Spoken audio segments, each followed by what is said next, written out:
Venimos es importante para saber a dónde vamos. Repasamos aspectos atractivos de la historia en Tarde Random.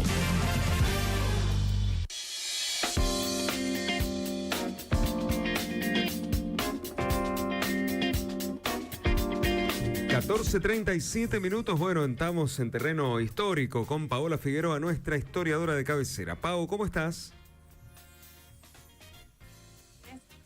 ¿Todo bien? ¿Nos escuchás bien?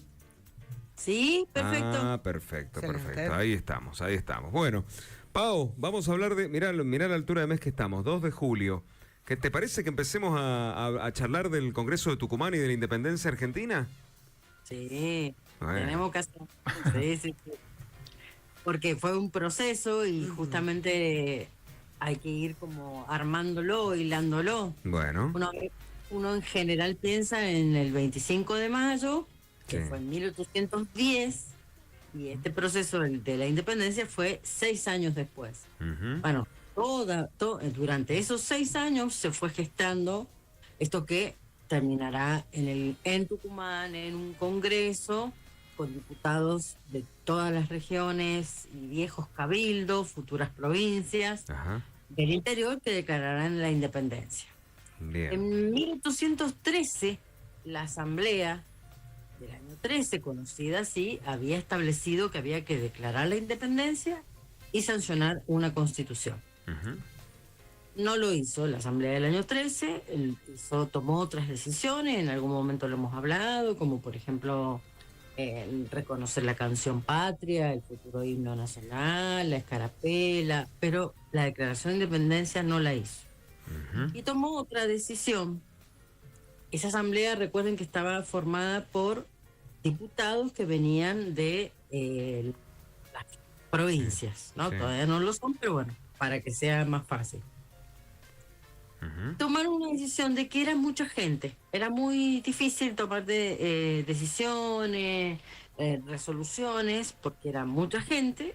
Entonces Buenos Aires envía a todos esos diputados de vuelta y deciden concentrar toda la autoridad política en una sola persona que se va a convertir en el director supremo de las Provincias Unidas del Sur. Ajá.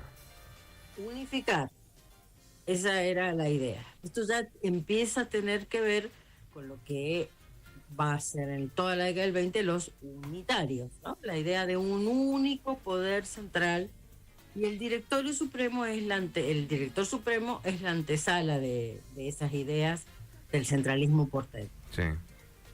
Pero va a ser a su vez también el responsable de convocar a un congreso que declare la independencia. Lo va a ser el director supremo de las Provincias Unidas. Uh-huh. Presionado políticamente y militarmente por San Martín, por Belgrano y por Güemes. ¿Por qué? Porque ellos están sosteniendo la guerra en el territorio sin ningún respaldo político ni físico documental que dijera, bueno, este territorio va a ser independiente de cualquier dominio del mundo. Uh-huh. O sea, tenía que haber un correlato entre lo que estaba pasando en términos bélicos, militares, con la realidad política.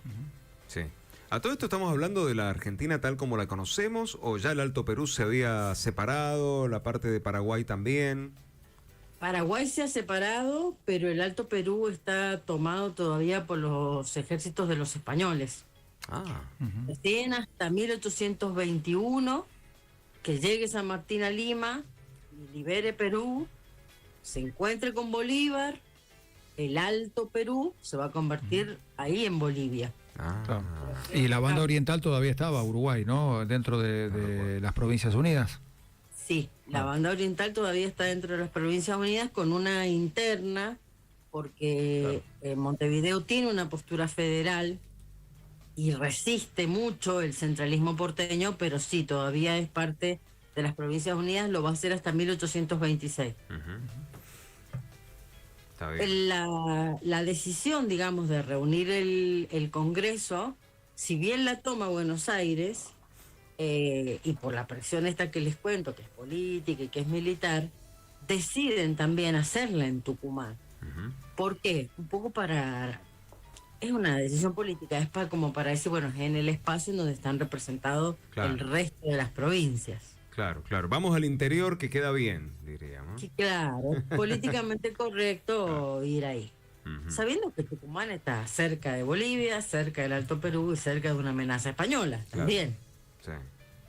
Belgrano había ganado la batalla de Salta y Tucumán, justamente, pero no era ninguna garantía todavía el noroeste argentino respecto de la presión española. Pero bueno, finalmente se tomó esa decisión y se va a hacer en Tucumán. El 9 de julio de 1816 van a ir llegando, hay sesiones secretas, y bueno, ya vamos a ir hablando el 9 de julio, van a haber sesiones secretas y sesiones públicas del Congreso, con distintas opciones y posturas respecto de cómo hacer la declaración, qué decir en la declaración, qué decisiones tomar respecto a la organización política. Pau, bueno, y en los días anteriores, o el mes anterior, no sé, ¿cómo se definió que fuera los representantes de Mendoza para integrar el Congreso? ¿Eso cómo hubo una votación, una elección? ¿Quién los eligió? La decisión de los representantes la toma, en el caso de Mendoza, San Martín. San Martín. Porque él es el gobernador e intendente de Cuyo, él está con toda la organización del Ejército Libertador, y él decide que vayan Tomás Godoy Cruz y Massa. Pero habían otros sanmartinianos, por decirlo de una manera, en otras provincias que adherían a esta idea. Sí, San Juan, por ejemplo. San Luis también, apoyando, y aparte de Córdoba, apoyando al proyecto Libertador. Sí. Y yo digo que esas decisiones las tomaba él porque él, al ser nombrado gobernador intendente de Cuyo, esas decisiones políticas las va tomando él, y ya no el Cabildo, que no es una institución política que va a desaparecer todavía. Recién, hacia 1820 avanzado, los cabildos van a ir como perdiendo autoridad política, pero en el caso nuestro particular de Cuyo, al existir el gobernador intendente y ser nada más y nada menos que San Martín, el jefe del ejército también, él es el que toma esa decisión sobre los representantes. Por eso Narciso Laprida también va como San Juan, por San Juan como presidente del Congreso. Claro. Esas decisiones sí las va armando él. Incluso hay cartas con Belgrano de qué hacer en ese Congreso. Está bien. Que decir. Sí, no es casualidad que Laprida haya sido el presidente del Congreso. Ninguna casualidad. Claro. Pau, ¿y de Buenos Aires a quién mandó? Buenos Aires no va a participar al principio.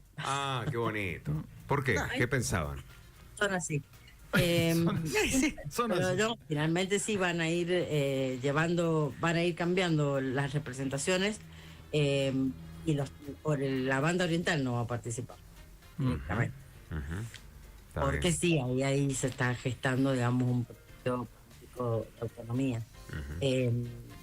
Y en el caso de Buenos Aires, las decisiones las tomó de los enviados al Congreso el director supremo, Álvarez Tomás primero, Posadas después, iba a venir Pueyrredón, porque el Congreso sesionó del 16 al 19, sesionó 3 años.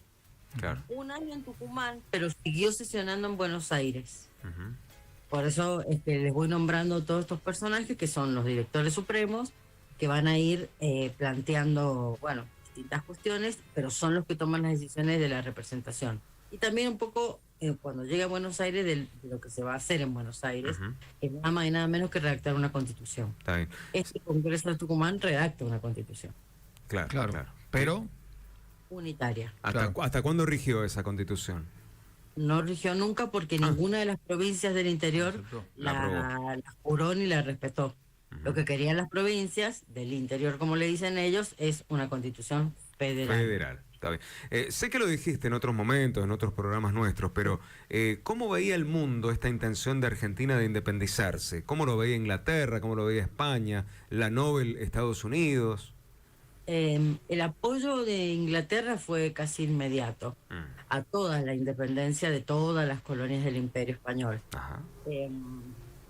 También lo he dicho en alguna oportunidad, era estratégico para Gran Bretaña garantizar estos mercados que proveían materias primas y se convertían en mercados consumidores de esta revolución industrial que los está poniendo, digamos, en el mundo de una forma inusitada y nunca vista antes, ¿no? A los ingleses. Está bien. El apoyo de Estados Unidos también va a venir, el modelo federal que Estados Unidos tiene también va a ser parte de la discusión política aquí, de cómo organizar una confederación o una federación de estados. Bueno, todas esas discusiones las vamos a tener acá. ¿Había una idea de copiar lo que estaba pasando en el norte, hacer una especie de Estados Unidos de Sudamérica acá? Sí la había. Ajá. Se considera, en una parte, otros no, que el centralismo porteño, por ejemplo, no, plantea un gobierno unitario, de un único poder central, digamos, y por encima del resto de los estados. Qué lindo hubiera estado, ¿no? Qué lindo hubiera sido. ¡Qué potencia! Sí, hubiese sido interesante. Sí. México copia también el modelo de los Estados Unidos de México y copia, digamos, esa autonomía de los estados, pero bueno, le van a ir pasando otras cosas a México. Sí. Y a nosotros nos pasó que en realidad no se tomó ninguna decisión. Estaba la mesa llena de propuestas políticas, se discutía por todos lados, y todos lados digo, en Buenos Aires y en el resto de las provincias, pero De hasta eso no se la hablaba. década de 70 no vamos a tomar ninguna decisión. Está bien. Pau, en lo que hace a Mendoza, tengo un problema espacio-temporal con el tema de la Capitanía General de Chile. ¿La Capitanía General de Chile hasta cuándo rigió? Hasta 1776, claro, mucho antes, que se claro. crea el Virreinato del Río de la Plata. Claro. ¿Y por qué Mendoza, que la integraba, pasó a quedar de este lado? ¿Por algún hecho particular? Porque fue una decisión de cuando se crea el Virreinato del Río de la Plata, concentrar todo lo que está de la cordillera hacia el este con la capital en Buenos Aires. Claro. Conservar a Chile, que da al mar, como una capitanía general, que las capitanías generales son territorios militares. Sí. Como la Capitanía General de Cuba o la de Guatemala, digo, eran territorios militares. Conservarla como capitanía general y separar el Perú y lo que hoy es Bolivia, el Alto Perú, en el Virreinato del Perú con capital en Lima. La idea era hacer una estructura más pequeña, más fácil de controlar, de organizar, de que tributara a la gente, de controlar la población indígena, y se toma esa decisión. Está bien. Y se toma otra segunda decisión, que es crear gobernaciones con intendentes. La idea de la intendencia es una idea muy francesa y es como regionalizar, no respetar la estructura que nosotros tenemos en la cabeza administrativa de las provincias, sino que eran regiones. Por eso San Martín era el gobernador intendente de Cuyo. Estaba la gobernación intendencia de Córdoba del Tucumán. Sí. Incluía Córdoba, Tucumán, Santiago del Estero. Estaba la de Salta del Tucumán. Salta, Jujuy, incluía. Era como otro criterio de organización. Como regiones, claro, como en regiones. Era regional, que sobrevivió en Chile. Claro. Regiones. Claro, está bueno eso. Y acá, por ejemplo, hay, cambiando de tema, ¿no? Pero tiene que ver, por ejemplo, en Córdoba, uno ve el mapa político de Córdoba y tiene muchísimos departamentos, no sé cuántos, pero son muchísimos. ¿Esto por qué? ¿Por qué esta división? Porque, claro, la fragmentación. En el caso de Córdoba hay un tema súper importante, que la parte sur de Córdoba era indígena, no era de control español. Sí. Y esa realidad es que se fueron anexando a medida que el poder criollo, el poder de los blancos, el del Estado Nacional o el del propio Estado Provincial, fue avanzando y fueron anexando así fragmentadamente y como iban pudiendo, hasta que llegaron a conformar lo que hoy es el territorio. Piensen que Córdoba limita con La Pampa. Todo eso es territorio indígena. Claro. Sí. O sea, la incorporación fue de a poco, fragmentada y gradual. 26 departamentos tiene Córdoba, estoy mirando acá. Claro. 26. Bueno, pero también tiene que ver con la actualidad, ¿no? Digo, comparada la magnitud del territorio cordobés con el de Mendoza, nosotros también tenemos esa fragmentación. Claro. Sí. Sí, pero sí, es cierto. porque Mendoza llegaba con suerte al río Tunuyán. Ajá. El resto era Pehuenche. Claro. Está bien. Bueno, Sí. y entonces la semana que viene nos vas a hablar concretamente del 9 de julio, de lo que pasó dentro de la casa. Lo que pasó adentro de la casa de Tucumán. Bueno, ahí está. Queda pendiente. Pues la semana que viene vamos a estar 2 y 7, 9. Mira, jueves que viene es 9. Es feriado, pero nosotros como siempre trabajamos. Sí. Bueno, vamos a estar ese día repasando entonces con Paola lo que pasó en 1816. Qué lindo. Bueno, mismo día. Pao, muchas gracias, como siempre. No, gracias a usted, un gusto. Bueno, un gusto Abrazo grande. Chao, grande. chao. Bueno, Paola Figueroa entonces con nosotros, bloque de historia, ya palpitando este Día de la Independencia, este 9 de julio que